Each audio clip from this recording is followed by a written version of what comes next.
One of the ideas we decided to focus on from a romantic perspective was fear.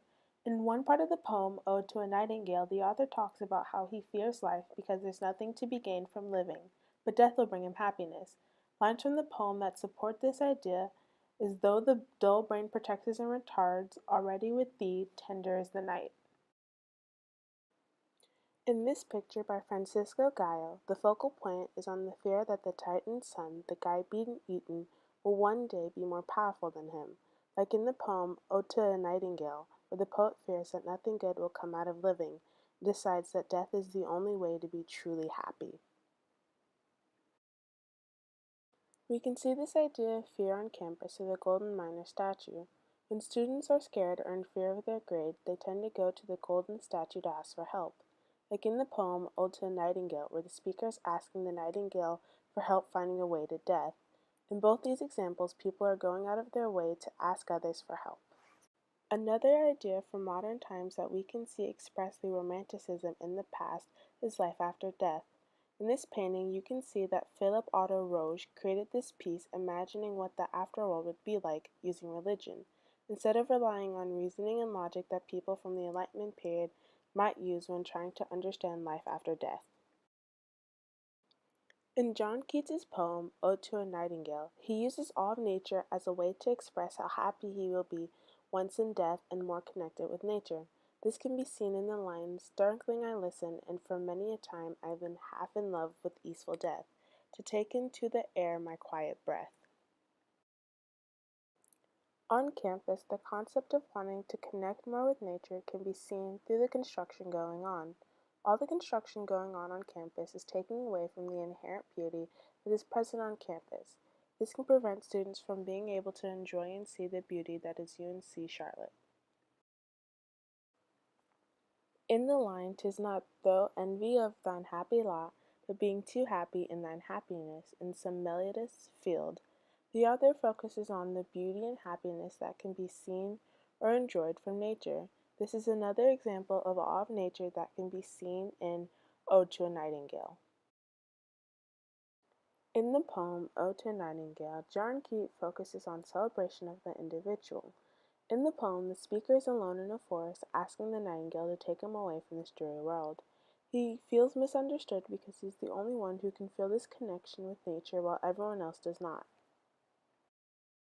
The lines from the poem that support this idea are, "Here where men sit and hear each other groan, where Paisley shakes a few sad last grey hairs, where youth grow pale and spectrate thin and dies.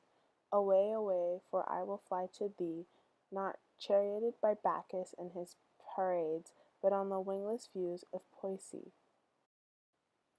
We can see all of nature in celebration of the individual on the UNC Charlotte campus through the university's greenhouse or botanical garden. This image focuses on the beauty that can be seen from the flower even though it is the only light-colored flower surrounded by much darker colored rocks and leaves. This is the Statue of Liberty. As John Keats once said, "This is where beauty cannot keep her lustrous eyes." Notice how it's not the same bright and vibrant green it once was. Do you see the brown hues that have now tainted the statue? You can see how she has aged in her appearance. These trees were also once full of color, green and vibrant like the Statue of Liberty. But as time goes by, age takes its toll once again. The greens transition to brown. Soon after, the leaves fall off and the trees are left bare, waiting for the cycle to restart again.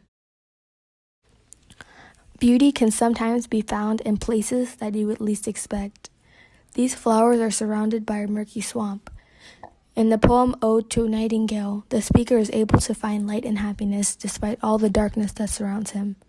These flowers and moon represent a sign of hope, even when everything around you is going wrong.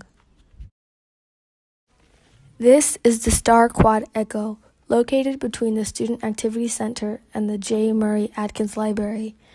If you stand in the middle, you'll hear an echo when you speak. Only you can hear it. Like hope, it's a surprise you'll only discover if you take the time and put the effort in to look for it. Keats often describes the scenery around him. how he's getting tired of the constant darkness that surrounds him. He wants a change from the depressing and suffocating dull atmosphere. Change is what he seeks, but he doesn't know how to achieve it. In the picture, you can see the moon, his hope, growing smaller and fading away, consumed by doubt. Although we think these flowers are pretty, most people probably would not give their beauty a second glance. What we take for granted can be a precious sign of happiness to someone else. This is the beauty the speaker in the poem has been longing to see. He wants to be able to see the flowers at his feet.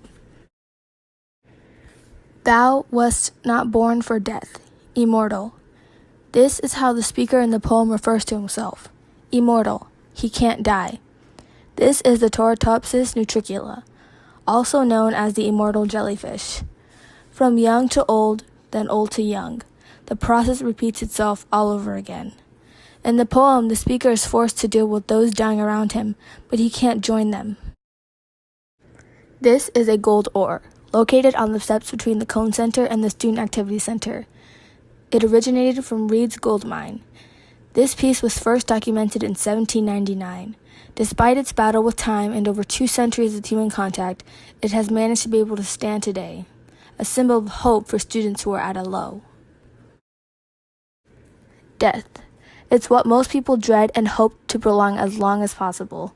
But not Keats. It's what he seeks, the one thing he wants the most. Up the hillside and now 'tis buried deep. He's choosing to bury his problems.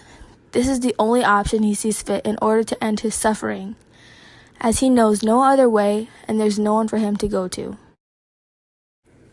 These are drawings left behind by students at the Botanical Gardens. These marks that people leave behind help them to be remembered by those who come after them. Kind of like the gravestones, it's like a little saying describing a person. Through these drawings and statements, you can also see a little bit of the person behind them.